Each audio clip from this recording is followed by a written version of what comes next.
सहेली।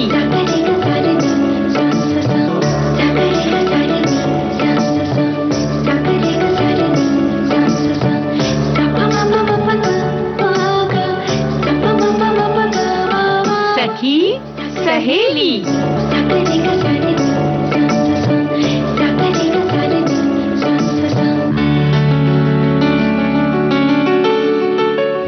सभी सखियों, सहेलियों और सखाओं को रेडियो सखी ममता सिंह का नमस्कार।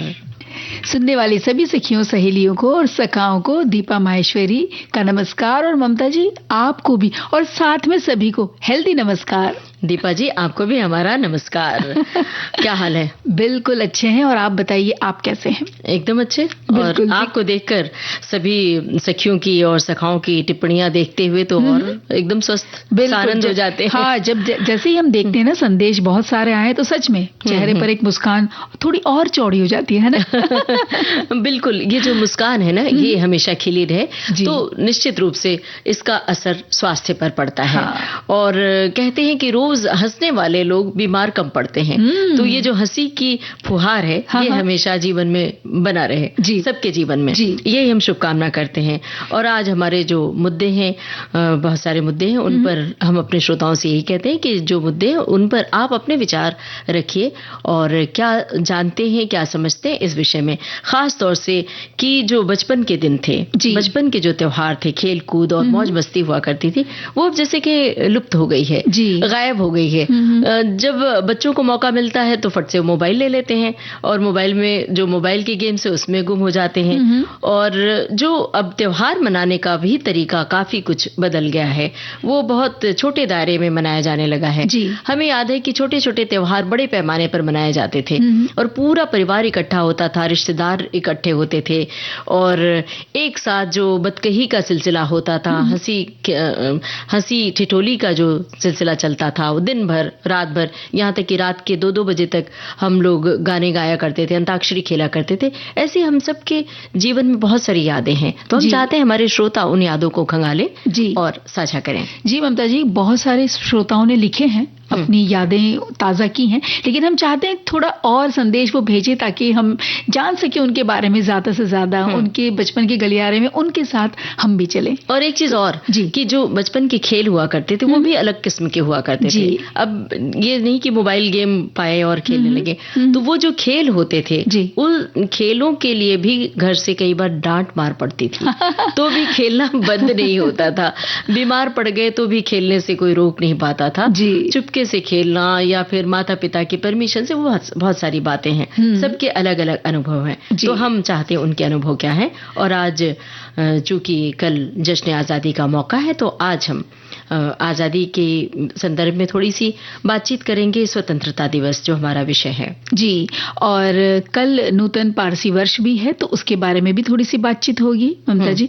और साथ में श्री कृष्ण जन्माष्टमी भी आने वाली है, वो कल नहीं परसों है। तो क्योंकि अब ये सप्ताहांत आने वाला है, वीकेंड, यानी कल तो हेलो सहेली में हम मुलाकात करेंगे ही, लेकिन हम सबकी मुलाकात नहीं हो पाएगी, तो हम आज ही यहीं से, हम स्टूडियो से और हमारे जो श्रोता है वो अपने अपने शहरों से आज ही हम इन सारे त्योहारों को मनाएंगे माइक्रोफोन के साथ। जी। और पर्यटन में हम घूमने भी चलेंगे, ओंकारेश्वर की आज हम यात्रा करेंगे। तो ओंकारेश्वर की यात्रा हमारे श्रोताओं ने भी की होगी, अगर की है तो अपने अनुभव साझा करें। बिल्कुल। और जैसे हम बात कर रहे थे ना कि कल हमारे स्वतंत्रता दिवस है, उसकी तैयारी हम सब जगह देख रहे हैं, फिर जन्माष्टमी और फिर पारसी नववर्ष भी है। अब देखिए इतनी सारी बातें, लेकिन एक सवाल मेरे मन में आ रहा है। सवाल एक नहीं, बहुत सारे हैं।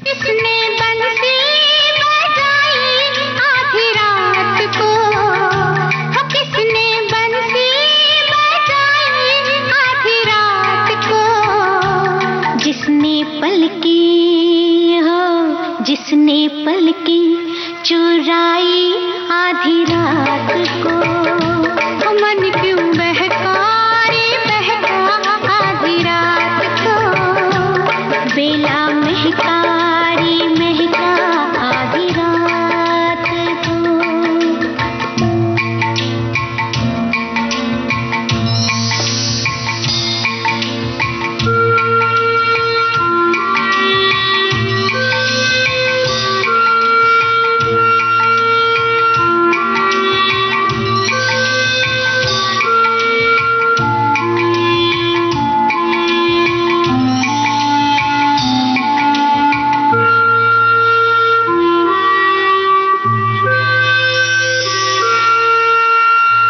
झांझर झमके सुन छमके, हो झांझर झमके सुन छमके, झांझर झमके सुन छमके, आधी रात को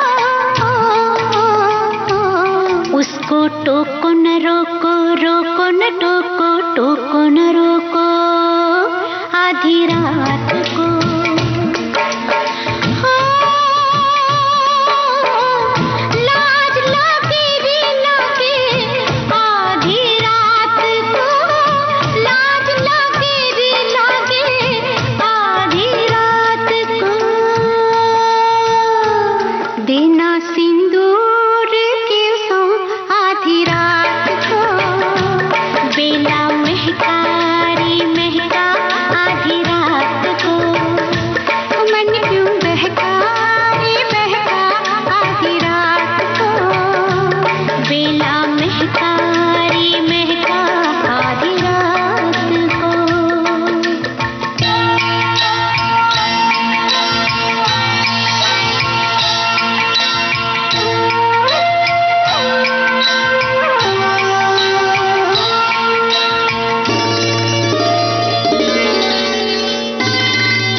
इस गाने में कुछ सवाल थे, उन सवालों के जवाब कुछ के हमने दिए हैं और कुछ सवाल हमने श्रोताओं से पूछे जिनके जवाब का हमें इंतजार रहेगा कि उनके क्या क्या अनुभव है जो हमने मुद्दे उन्हें बताए हैं और आगे और सवाल आएंगे। बिल्कुल, तो आज हमारे श्रोता सवालों के जवाब देने के लिए तैयार रहे जी। और ये बाकायदा प्रश्नोत्तरी का कार्यक्रम नहीं है, लेकिन हमें इंतजार रहता है कि उनके अपने अनुभव क्या हैं जो मुद्दे हमने उन्हें बताए। और दीपा, ये जो समय है 12 से 15 तारीख तक हर घर तिरंगा अभियान चल रहा है और हम सभी से आग्रह करें, ये सरकार की ओर से, भारत सरकार की ओर से एक मुहिम है जो चलाई जा रही है और हम सभी 15 अगस्त पर सेल्फी तो लेते ही हैं जी, तो वो सेल्फी लेकर हर घर तिरंगा .com/selfie पर जाकर अपलोड करें अपनी सेल्फी, तो ये हमारा अभियान सफल होगा और इससे एकजुटता की भावना पैदा होगी और राष्ट्रीय ध्वज को भी हम इस बहाने सम्मान दे सकेंगे। 15 अगस्त 1947 को हमें स्वतंत्रता हासिल हुई। असंख्य क्रांतिवीरों ने अपने जान की परवाह किए बगैर अपना घर, गांव सब कुछ छोड़ा जिससे कि देश को आजादी मिल सके। जी, उनकी कुर्बानियों का वर्णन करना ममता जी बहुत मुश्किल है, लेकिन ये जानना बहुत जरूरी है कि बेहद विषम परिस्थितियों का सामना करते हुए पुरुष या महिला का भेद हुए बगैर उस वक्त पूरा देश, हर परिवार इसी एक लक्ष्य को हासिल करने में जुटा हुआ था। कई वीरों ने अपनी जान दी, कई अपने घर नहीं लौट पाए, कई परिवारों को पता भी नहीं सके कि वे कहाँ हैं और स्वतंत्रता को इतने वर्ष हुए भारत ने हर क्षेत्र में देखिए प्रगति देखी उसके बाद। बिल्कुल। और अब हम सब की बारी है कि अपने सम्मानपूर्ण इतिहास का गौरव सामने रखते हुए, आने वाली पीढ़ी के सामने रखते हुए इस स्वतंत्रता का मान सम्मान बढ़ाएं और जो नई पीढ़ी है उसे इसकी अहमियत को बताएं, इसके बारे में जानकारी दें ताकि उन्हें भी ये सब पता चले। जी, आज हम हर क्षेत्र में आजाद हैं ममता जी, तो क्या सोच है आप सबकी, ये जानना चाहते हैं हम कि कितना महत्वपूर्ण है आप सबके लिए ये स्वतंत्रता दिवस। क्या आप अपने घरों में बच्चों को ये घटनाएं बताते हैं कि किस तरह हमारे सेनानियों ने देश को स्वतंत्र बनाया, और जैसे अभी बात हुई कि अब अपनी जिम्मेदारी है इसे पूर्ण मान सम्मान के साथ देश को उसी रफ्तार से प्रगति की ओर हम लेकर जाएं। और अब एक गाना सुने जी। प्यारे वतन है मेरे बिछड़े चमन, तुझ पे दिल कुर्बान, तू ही मेरी आरज़ू, तू ही मेरी आबरू, तू ही मेरी जान है मेरे प्यारे वतन, है मेरे बिछड़े चमन, तुझ पे दिल कुर्बान।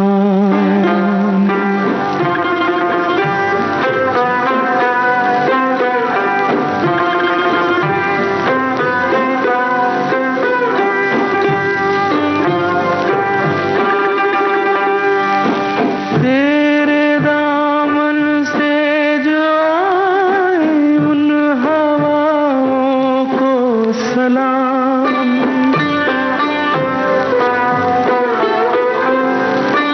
तेरे दामन से जो आए उन हवाओं को सलाम, चूम लूं मैं उस जुबां को जिस पे आए तेरा नाम, सबसे प्यारी सुबह तेरी, सबसे रंगी तेरी शाम, तुझ पे दिल कुर्बान, तू ही मेरी आरज़ू, तू ही मेरी आबरू, तू ही मेरी जान।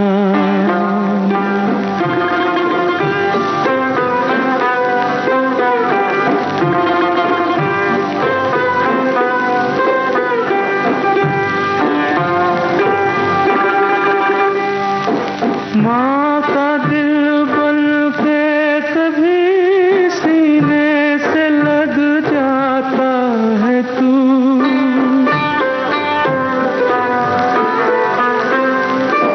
माँ का दिल बन के कभी सीने से लग जाता है तू, और कभी नन्ही सी बेटी बन के याद आता है तू, जितना याद आता है मुझको उतना तड़पाता है तू, तुझ पे दिल कुर्बान, तू ही मेरी आरज़ू, तू ही मेरी आबरू, तू ही मेरी।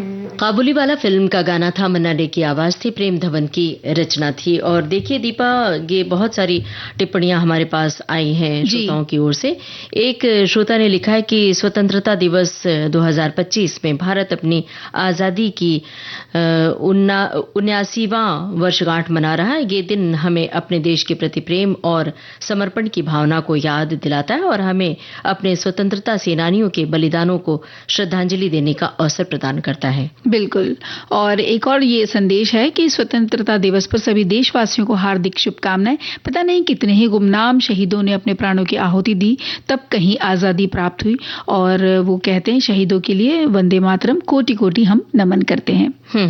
और एक श्रोता ने लिखा है कि ये दिन हमें एकता, स्वतंत्रता और देशभक्ति की भावना का याद दिलाता है, प्रतीक है। ये हमें अपने अधिकारों और कर्तव्यों को निभाने और देश की प्रगति में योगदान करने की प्रेरणा भी देता है। स्वतंत्रता दिवस हमें मजबूत, एकजुट और समृद्ध भारत बनाने के लिए प्रेरित करता है। दीपा, यहाँ एक बात और हम कहना चाहेंगे, जोड़ना चाहेंगे कि जब देशभक्ति की भावना की बात आती है तो आप देश के लिए हमारे जो फौजी साथी हैं वो जो कर रहे हैं उसके लिए तो हमारे पास कुछ शब्द ही नहीं, हम निशब्द हो जाते हैं, इतना कुछ कर रहे हैं। लेकिन हम सबके जो निजी तौर पर हम सबकी जो जिम्मेदारी होती है देश के प्रति कुछ कर गुजरने की, वो सब हमें करना चाहिए रोजमर्रा की जिंदगी में। जैसे नागरिक सुरक्षा के बहुत सारे कर्तव्य होते हैं, उन कर्तव्यों का पालन करके भी हम देश की सुरक्षा की और देश की सेवा की बात कर सकते हैं। जी बिल्कुल। और इसी तरह से एक और संदेश है, ये कहता है कि स्वतंत्रता दिवस भारत का एक महत्वपूर्ण राष्ट्रीय पर्व है और मनाते हैं हम सब लोग मिलजुल करके बहुत ज्यादा भक्ति के साथ और तिरंगा फहराते हैं और राष्ट्रगान भी हम गाते हैं। एक श्रोता ने लिखा है कि ये दिन ब्रिटिश शासन से भारत की स्वतंत्रता का प्रतीक है। भारत को आजादी मिली इस दिन। ये भारत का राष्ट्रीय पर्व है और पूरे देश में बड़े उत्साह के साथ मनाया जाता है। इस दिन हम स्वतंत्रता सेनानियों को श्रद्धांजलि देने का अवसर हमें मिलता है। और आज मतलब कल पारसी नववर्ष के रूप में, नवरोज के रूप में भी कल के दिन को मनाया जाएगा और दुनिया भर के जो पारसी समुदाय हैं इसे बड़े ही हर्षोल्लास के साथ मनाते हैं। जी, और इस दिन वे लोग विशेष व्यंजन और मिठाइयां बनाते हैं, उसकी तैयारी की जाती है। पारसी नववर्ष यानी नवरोज जिसे कहा जाता है, ये दो शब्दों से बना है, नव और रोज। नव जिसका अर्थ होता है नया और रोज यानी कि दिन। और ये त्योहार पारंपरिक रूप से 21 मार्च के आसपास वसंत विषुव पर पड़ता है, लेकिन हमारे देश में पारसी समुदाय शहंशाही कैलेंडर का पालन करते हैं तो ये अगस्त में इसको मनाते हैं। तो इस वर्ष ये दिन 15 अगस्त को आ रहा है, तो सभी पारसी हम सभी को पारसी नववर्ष की शुभकामनाएं देते हैं। इस वर्ष ये दिन 15 अगस्त को आ रहा है तो सबको हम शुभकामनाएं प्रेषित करते हैं। और अब एक गाना सुनते हैं फिल्म आराधना से। तो तुम भी सुन लो, तैयार हो जाओ। जो जो सवाल मैं तुमसे करूंगा उसका जवाब सच सच देना। डन? डन। डन। अच्छा तो ये बताओ, बागों में बाहर है? क्या? मैंने पूछा बागों में बाहर है? कलियों पे निखार है? हाँ है। तो तुमको मुझसे प्यार है? ना ना ना ना ना ना ना ना ना ना। ओ बागों में बाहर है, कलियों पे निखार है, ओ तुमको मुझसे प्यार है, ना ना ना ना ना ना ना ना ना, बागों में बाहर है।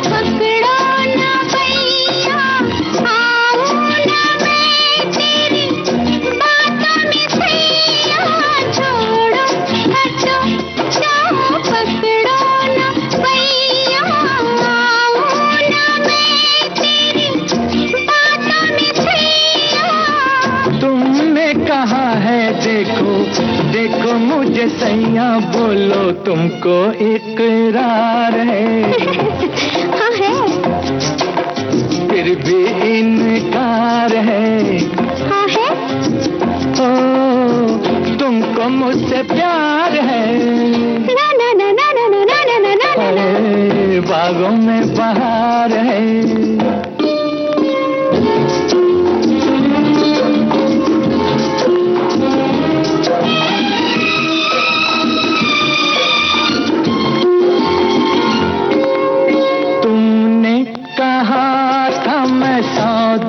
रहूंगी छुपके पिया तेरे मन में रहूंगी, तुमने कहा था मैं सौ दुख सहूंगी छुपके पिया तेरे मन में रहूंगी। मैं सब कहूंगी लेकिन वो ना कहूंगी तुमको जिसका इंतजार है, फिर भी तकरार है।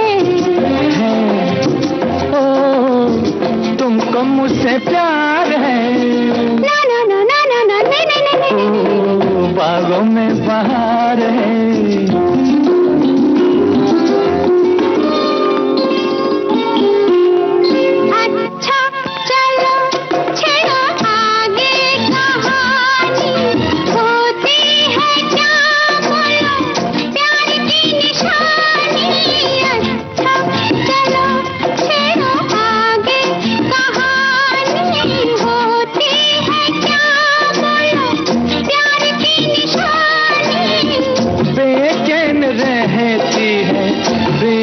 दीवानी बोलो क्या दिल बेकरार है, मुझ पे एतबार है, जीना दुश्वार है, आज सोमवार है, तुमको मुझसे प्यार है। तो ये आराधना फिल्म का गाना था और आज हम श्री कृष्ण जन्माष्टमी की बात कर रहे हैं जी। ये यूं तो शनिवार को मनाया जा रहा है ये त्योहार, लेकिन बहुत सारी जगहों पर कल यानी शुक्रवार को भी मनाया जा रहा है जी। और हमारे एक श्रोता ने लिखा भी है, जन्माष्टमी का त्योहार भी आजकल बहुत हाईटेक हो गया है। मंदिरों को बहुत खूबसूरती से सजाया जाता है। अब ज्यादातर बिजली के चमकीले बल्ब, लड़ियों से सजावट होता है, पर हमारे बचपन में तो लाल चमकीली कागज के पताके, अशोक आम के पत्ते के तोरण, केले के तन से ही मंदिर को सजाया जाता था और कृष्ण जी का झूला, जिसे लोग डोल बोलते थे, बांस की बनी टोकरी सूप में सजाया जाता था। हम सभी 9 बजे से ही मंदिर में जाकर बैठ जाते थे क्योंकि रात में 12 बजे तक भगवान का जन्म होता था। भजन कीर्तन चलता था, जो चाहे उन्हें शरबत भी दिया जाता था। आज भी सभी जगह होता है, पर इतनी भीड़ होती है कि बड़ी दहशत भी होती है। और भी बहुत सारी बातें इन्होंने लिखी हैं जी। तो कृष्ण जन्माष्टमी का त्योहार हर साल भाद्रपद मास की कृष्ण पक्ष की अष्टमी तिथि को मनाते हैं हम, और ये वर्ष ये तिथि 16 तारीख को आ रही है, लेकिन कहीं कहीं पर 15 तारीख को भी मनाया जा रहा है, तो दोनों दिन है। तो आप भी बताइए आप कब मना रहे हैं। और हम सब बड़े ही उल्लास के साथ श्री कृष्ण की बाल अवस्था के स्वरूप को याद करते हैं, उनका जन्मदिन मनाते हैं। मंदिर तो सजते हैं, जैसे हमारे श्रोताओं ने भी लिख भेजा है। भगवान के लिए झूले का श्रृंगार होता है, कीर्तन होते हैं, पूजा अर्चना के साथ व्रत भी रखते हैं और कई प्रकार के व्यंजन की भी तैयारियां इन दिनों चल रही होगी। तो आपके घर में क्या क्या तैयारी चल रही है? वैसे कई सारी हमारी सखियों ने सखाओं ने बताया भी है और उन्होंने संदेश लिखकर साझा भी किया है। और ममता जी, इन दिनों मथुरा वृंदावन में कई तैयारियां चल रही हैं, जहां श्री कृष्ण का बचपन बीता जो देखते ही बनता है। और श्री कृष्ण जन्माष्टमी तो हम सब धूमधाम से मनाते हैं, लेकिन श्री कृष्ण के जो सिखाए मार्ग हैं, जो उनका संदेश है, उस पर भी चलना जरूरी होता है। और भगवत गीता में श्री कृष्ण हमें बताते हैं कि हमें अपने कर्मों पर ध्यान देना चाहिए, न कि उसके परिणामों पर। और ये भी कहते हैं कि सुख दुख, लाभ हानि, प्रशंसा निंदा में समान रहने वाला व्यक्ति ही परम सुखी और स्थिर रह सकता है। हमें अनासक्त रहने की भी शिक्षा देते हैं। उनके सिखाए मार्ग पर चलकर हम वर्तमान जीवन में परम आनंद से परिपूर्ण अपना जीवन भी जी सकते हैं। और एक बात और है दीपा जी यहाँ पर कि कृष्ण का बाल रूप लोगों को बहुत लुभाता है जी। और उनका एक रूप है सखा रूप। वो कई बार जब आप मुश्किल की घड़ी में होते हैं तो वो रूप लोगों को सचमुच एक मित्र के रूप में सामने आता है चेहरा जी। तो अगर हम प्रतीक रूप में कृष्ण को देखें तो सचमुच ऐसा लगता है कि वो कोई अवतार है, सचमुच कोई इंसान है और एक साधारण पोशाक में सामने खड़े हैं और आपकी मदद कर रहे हैं। तो ये रूप भी बड़ा आह्लादित करता है। तो हम अपने श्रोताओं से कहते हैं, पूछ रहे हैं कि उन्हें श्री कृष्ण का कौन सा रूप उन्हें लुभाता है। तो वो तो बताएंगे ही, साथ में जो अभी उन्होंने लिख भेजा है, हम संदेश सुनाए या एक गीत सुने? गीत सुनते हैं पहले, फिर संदेश चलिए। बड़ा नटखट है रे कृष्ण कन्हैया, का करे यशोदा मैया। बड़ा नटखट है रे कृष्ण कन्हैया, का करे यशोदा मैया। बड़ा नटखट है रे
दीपा जी घड़ी की ओर देखिए, ये समय है अंतराल का, तो अब एक अंतराल।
विविध भारती से यह है कार्यक्रम सखी सहेली। दिल चाहता है, टैक्सी नंबर 9211, प्यार तूने क्या किया, मिशन कश्मीर जैसी हिट फिल्मों की अभिनेत्री सोनाली कुलकर्णी। जिसे ढूंढता हूँ मैं हर कहीं, जो कभी मिली मुझे है नहीं, मुझे जिसके प्यार पर हो यकीन, वो लड़की है कहाँ? वो लड़की है यहाँ विविध भारती के स्टूडियो में।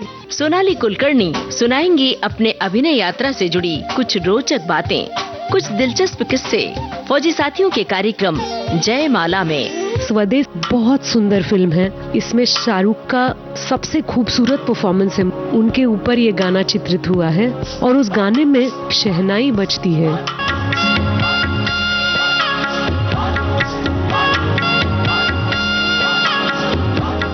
वो शॉट बहुत अच्छा है, कैमरा है आसमान में, जूम करते करते करते करते करते नीचे आ जाता है, जब हमें हमारी दुनिया दिखती है, पृथ्वी ग्रह दिखता है, उसमें से अलग अलग देश दिखते हैं, कैमरा और जूम इन होता है और फिर दिखता है भारत देश।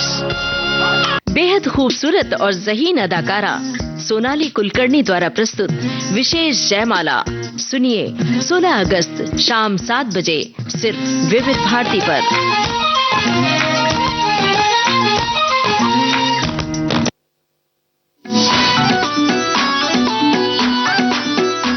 बॉम्बे टॉकीज विविध भारती पर बॉम्बे टॉकीज में आ रहे हैं फिल्म, रंगमंच और ओटीटी से जुड़े शानदार अभिनेता डॉक्टर गोविंद पांडे।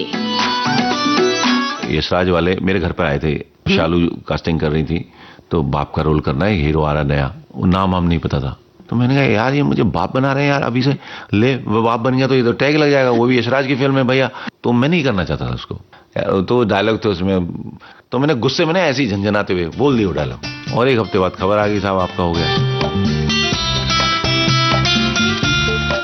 जरूर सुनिए 23 अगस्त शाम 4 बजे सिर्फ विविध भारती पर बॉम्बे टॉकीज।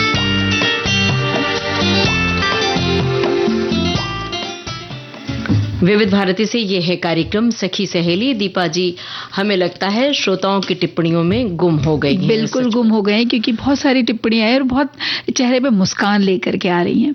तो मुस्कुरा के पढ़िए फिर। हाँ हाँ बिल्कुल।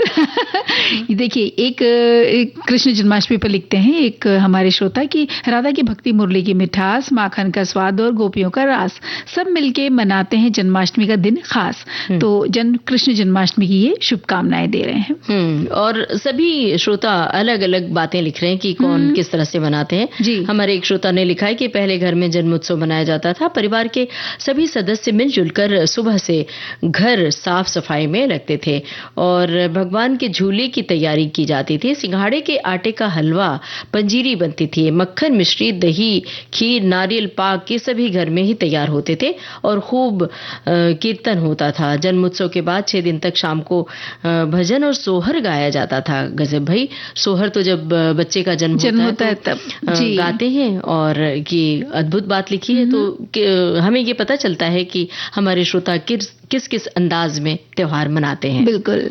और एक हमारे श्रोता ने लिखा है कि हमारे शहर धोराजी शहर में भगवान श्री कृष्ण की शोभा यात्रा निकलेगी। ये सिलसिला पिछले 45 साल से चल रहा है और इस दिन विशेष कर शहर के हर रोड और चौराहे पे ध्वजा पताका के साथ सुशोभित किया जाता है उसे। और पिछले 8 दिनों से इसकी तैयारी चल रही है और अब ये तैयारी पूरी हो चुकी है और साथ में स्वतंत्रता दिवस भी है तो उसकी भी तैयारी अब उनकी पूरी हो चुकी है। और कृष्ण ये लिख रहे हैं एक और संदेश में कि कृष्ण हजारों साल से भारत के प्रत्येक जनमानस के सामूहिक अवचेतन का हिस्सा हैं। भगवान के पृष्ठ से निकलकर वे एक संस्कृति का हिस्सा बन गए हैं।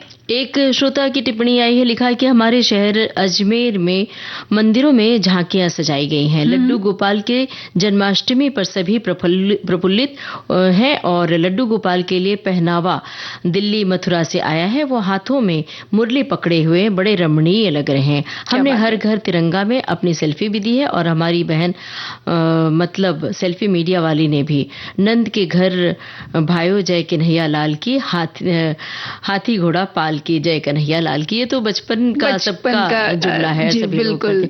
और एक बात और बता दें दीपा जी, जो महाराष्ट्र के बहुत सारे हिस्सों में, मुंबई में खास तौर से जो कृष्ण जन्माष्टमी के अगले दिन त्योहार मनाया जाता है कान्हा, वो दही हांडी उसको कहते हैं, जिसमें मटकी फोड़ होता है। तो वो बाकायदा एक मंच जैसा बनाया जाता है और कई बच्चे बड़े भी शामिल होते हैं, एक के ऊपर एक चढ़ते हैं, वो पालकी बनाते हैं और चढ़ के एक कोई लास्ट में होता है वो उस जो दही वाली हांडी होती है उसको फोड़ता है और उसको पुरस्कृत किया जाता है। हालांकि हर साल भारत सरकार की ओर से ये एहतियात के तौर पर ये भी कहा जाता है कि इसका ये उत्सव के रूप में मनाएं, लेकिन ऐसा न करें कि किसी को मुश्किल में डाल दें।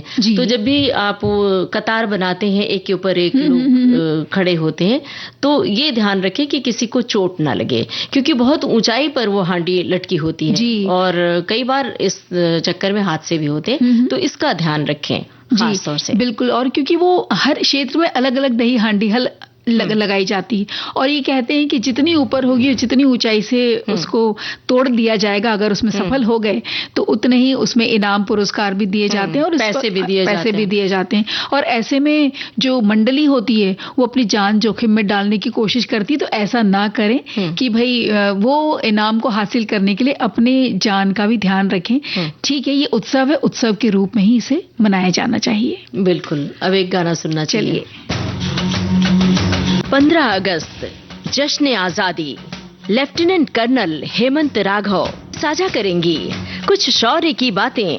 ड्यून्स हट रहे हैं, रेत सरक रही है, तो ये माइंस भी सरक जाती हैं, लेकिन जब आप इनको रिट्रीव कर रहे हो तो बहुत ज़्यादा चांसेस हैं कि गलती से आपका अगर पैर पड़ गया या आपका कोई अपरेटस उसके साथ टच हो गया तो वो एक्चुएट हो जाएंगी। वो बहुत सीखने को मिला कि कैसे ये लोग रोज सुबह अपनी जान हथेली पे रख के निकलते हैं। इनको पता है कि वहाँ पे क्या खतरा है। एकेडमी की ट्रेनिंग ऐसी है जो आपके दिमाग की ये जो कॉब वेब्स हैं इनको निकाल देती है कि नहीं, आप सोचो ही नहीं, बस करना है तो करना है, आपके पास ऑप्शन ही नहीं है। जिंदगी की कुछ रोमांचक बातें। आपकी पोस्टिंग फील्ड एरियाज में है, बच्चों को आपने स्कूल में पढ़ाना तो है, आपको रख नहीं सकते, बट मैं मानती हूँ कि जैसे हम फौज में टीम वर्क में बिलीव करते हैं, वही टीम वर्क अगर घर पे हो, हस्बैंड ने उस टाइम पे एज अ मदर बन के उन बच्चों को संभाला। कुछ यादगार किस्से। लड़के जो हैं जो नहीं जा पाए किसी वजह से छुट्टी, क्योंकि कोई इंपॉर्टेंट टास्क आ गया या कोई ऐसी ऑपरेशनल रिक्वायरमेंट थी, तो मन तो सभी का करता है त्योहार पे घर जाने का, कोई नहीं चाहता। तो उस दिन मैंने डिसाइड किया कि जो भी फेस्टिवल होगा वो कंपनी के अंदर भी मनाएंगे और सारे लड़के जो हैं सबको मैं राखी बांधूंगी। लेफ्टिनेंट कर्नल हेमंत राघव साझा करेंगी बहुत सारी बातें। तो सुनिए विशेष कार्यक्रम 15 अगस्त शाम 7 बजे जयमाला, सिर्फ विविध भारती पर।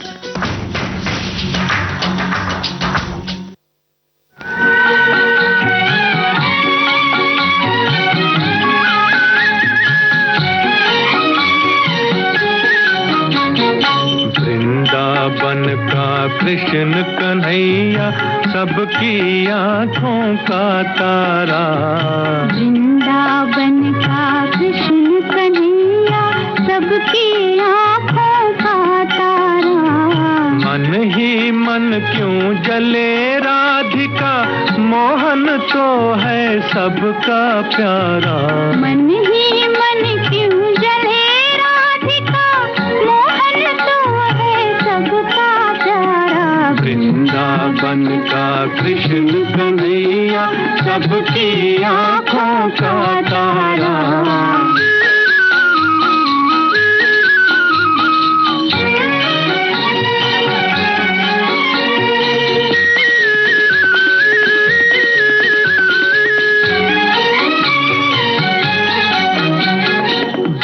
यमुना तट पर नंद का लाला जब जब रास रचाए रे। यमुना तट पर नंद का लाला जब जब रास रचाए रे। तन मन डोले कान्हा ऐसी बंसी मधुर बजाए रे।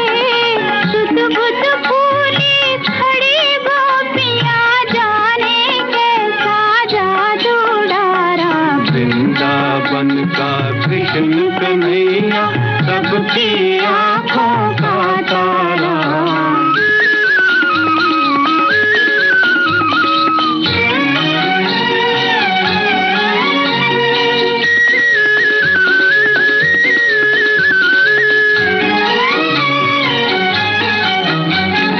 रंग सलोना ऐसा जैसे छाई हो घट सावन की। रंग सलोना ऐसा जैसे छाई हो घट सावन की।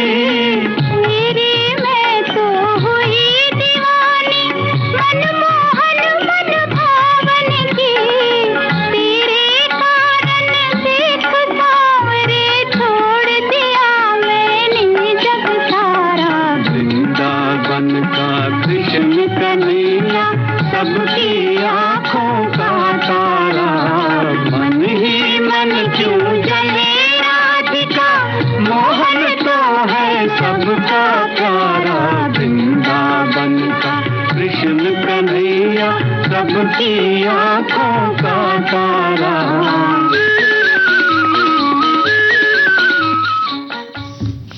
दीपा जी, आज हम पर्यटन करने चलते हैं ना, सैर करने चलते हैं। तो अब वृंदावन से निकल के चलते हैं ओंकारेश्वर की तरफ। तो चलिए फिर। बिल्कुल, मध्य प्रदेश में है ये ममता जी, और इंदौर शहर से लगभग 80 किलोमीटर दूर ये स्थित है ओंकारेश्वर। घूमने के शौकीन और भक्तजनों के लिए एक लोकप्रिय पर्यटन है और दर्शनीय धार्मिक स्थल भी है।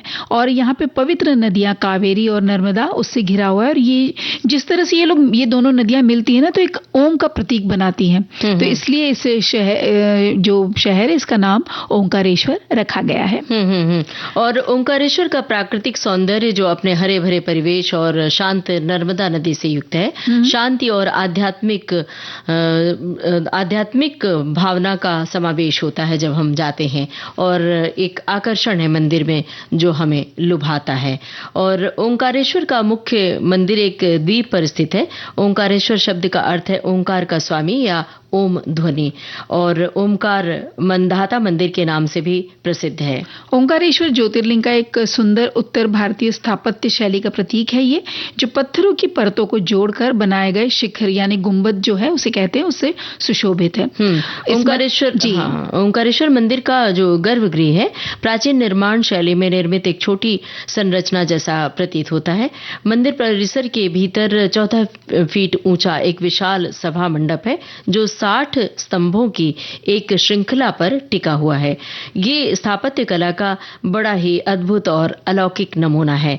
कुल 5 मंजिलों में फैला है ये, और इस पवित्र स्थान में श्री ओंकारेश्वर और श्री महाकालेश्वर से लेकर सिद्धनाथ और श्री गुप्तेश्वर तक बहुत सारे देवताओं की प्रतिमाएं भी यहाँ पर प्रतिष्ठित की गई हैं। जी, जब इस ओंकारेश्वर के मंदिर के बाद हम जाते हैं सिद्धनाथ मंदिर, तो पारंपरिक मध्यकालीन ब्राह्मणी स्थापत्य कला का ये उत्कृष्ट उदाहरण है।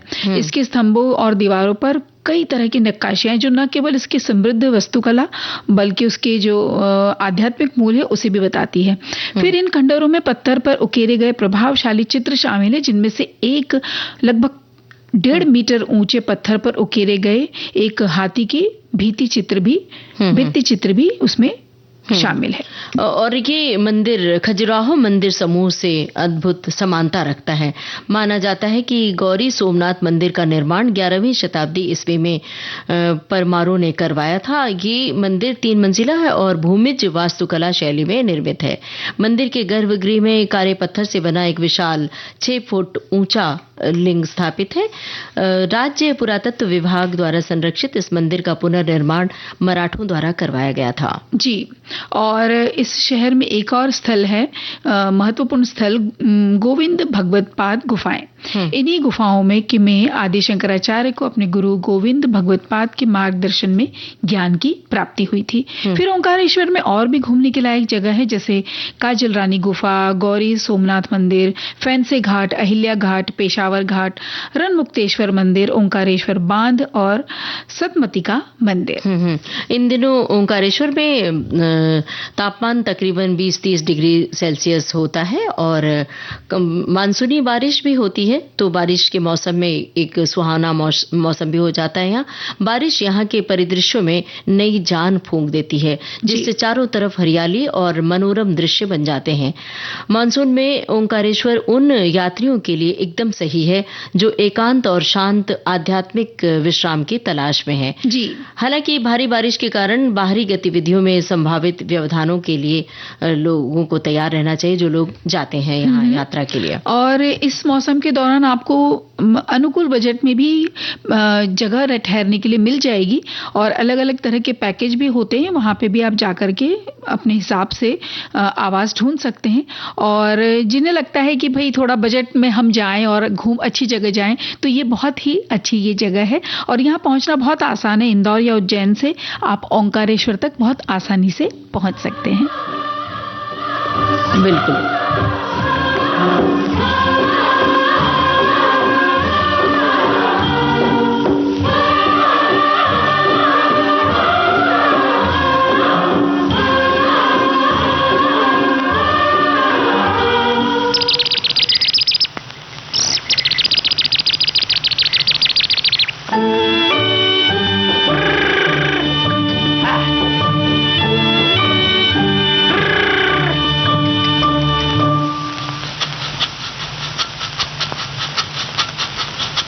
सुहाना सफर और ये मौसम हसी, सुहाना सफर और ये मौसम हसी, हमें डर है हम खो न जाए कहीं, सुहाना सफर और ये मौसम हसी।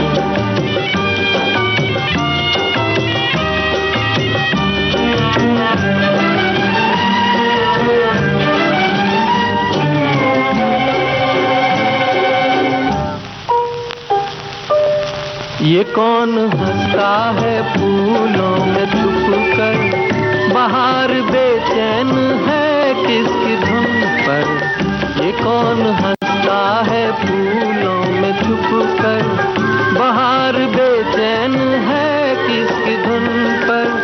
कहीं गुनगुन कहीं रुनझुन के जैसे नाचे जमीन, सुहाना सफर और ये मौसम हसी, सुहाना सफर और ये मौसम हसी, हमें डर है हम खो न जाए कहीं, सुहाना सफर और ये मौसम हसी।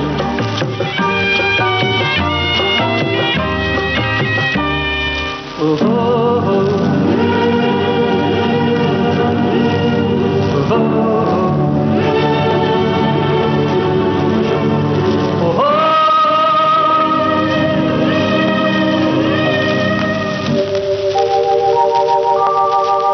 आसमां झुक रहा है ज़मीं पर, वो आसमां झुक रहा है ज़मीं पर, ये मिलन हमने देखा यहीं पर। वो आसमां झुक रहा है ज़मीं पर, ये मिलन हमने देखा यहीं पर। मेरी दुनिया मेरे सपने मिलेंगे शायद यहीं, सुहाना सफर और ये मौसम हसी, सुहाना सफर और ये मौसम हसी, हमें डर है हम खो न जाए कहीं, सुहाना सफर और ये मौसम हसी। मधुमती फिल्म का गाना था, मुकेश की आवाज थी, शैलेंद्र के बोल थे, सलील चौधरी का संगीत था और हमारे एक श्रोता की टिप्पणी आई है।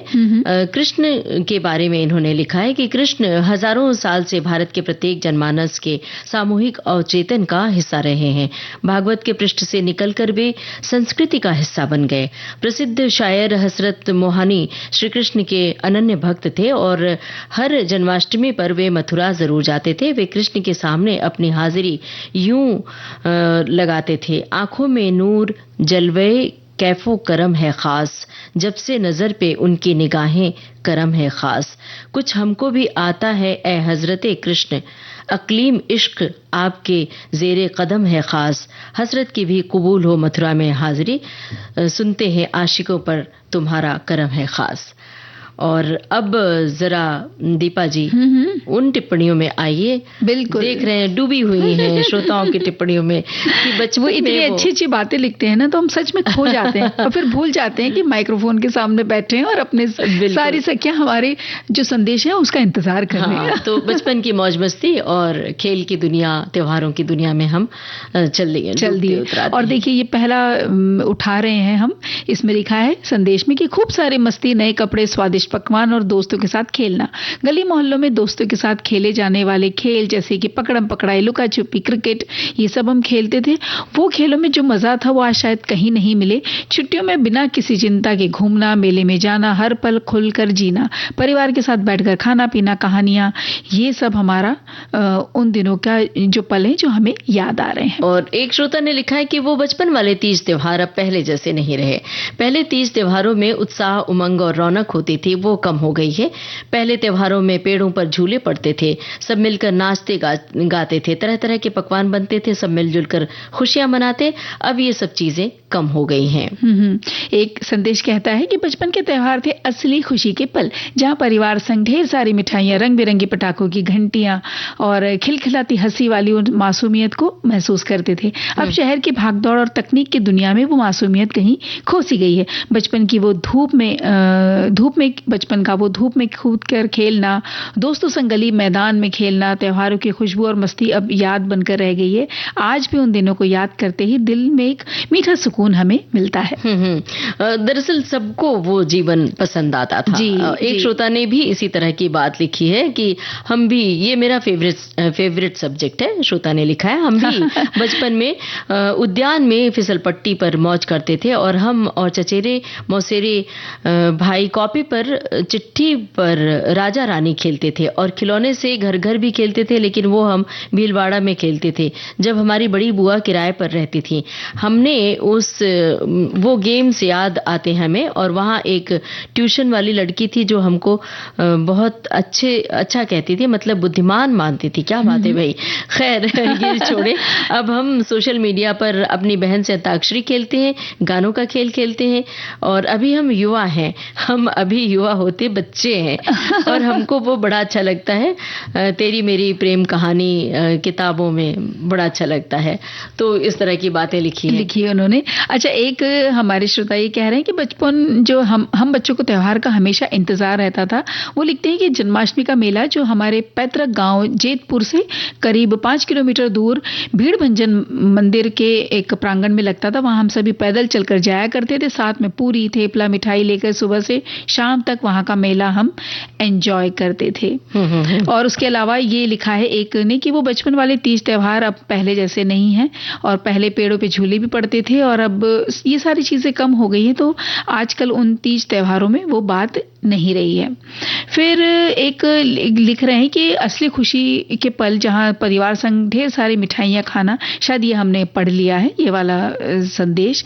इसके अलावा एक संदेश में कहा है कि वो बचपन वाले तीज त्योहार अब पहले जैसे नहीं है, अब तो बस जो सोशल मीडिया पे ही सारे त्योहार मन जाते हैं। एक श्रोता ने और लिखा है, एक क्या बहुत सारे श्रोताओं ने ये बात लिखी है कि बचपन की बात पर हमें याद आया कि बच्चों को त्योहार का इंतजार रहता रहता था, खासकर दिवाली और जन्माष्टमी का, क्योंकि उन दिनों इन त्योहार पर कुछ खास नमकीन और लड्डू पकवान या अलग अलग मिठाइयां बनाई जाती थी, जिसे खाने को मन ललचाया करता था, क्योंकि ऐसी मिठाइयां या तो त्योहारों पर या कोई खास मेहमान आने वाले हो तो बनाई जाती थी। और जब पता चल जाता था कि फला मेहमान आने पर ये मिठाई, ये मैं अपनी तरफ से कह रही हूँ कि आने वाले हैं, तो हम उन मेहमान का भी इंतजार करते थे कि काश वो मेहमान आ जाए, तो उनके आने पर वो तो मिठाई लेकर आएंगे ही और घर पर भी कुछ स्पेशल बनेगा।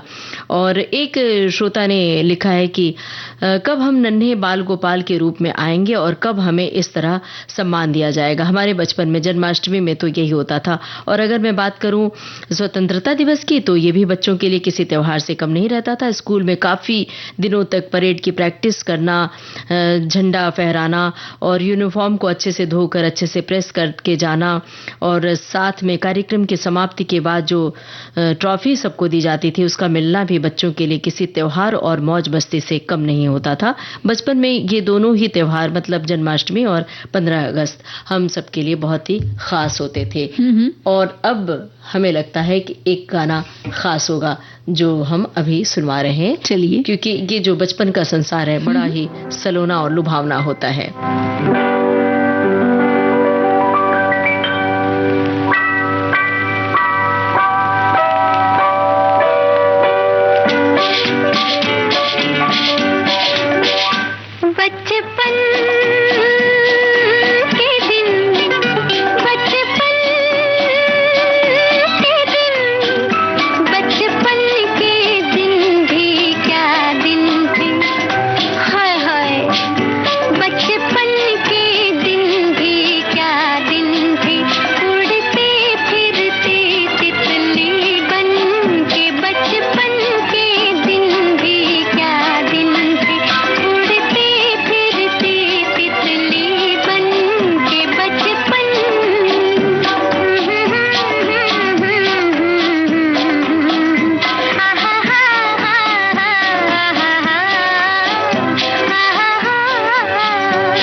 सुजाता फिल्म का ये गाना था। आप घड़ी की ओर देखिए दीपा, बिल्कुल वक्त नहीं कि हम कुछ बोले बतियाएं या गाना सुनवाएं, तो लेते हैं सखियों और सखाओं से इजाजत। आप सभी को ममता सिंह और दीपा माहेश्वरी का नमस्कार।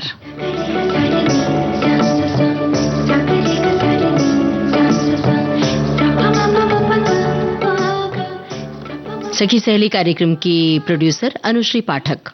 सहेली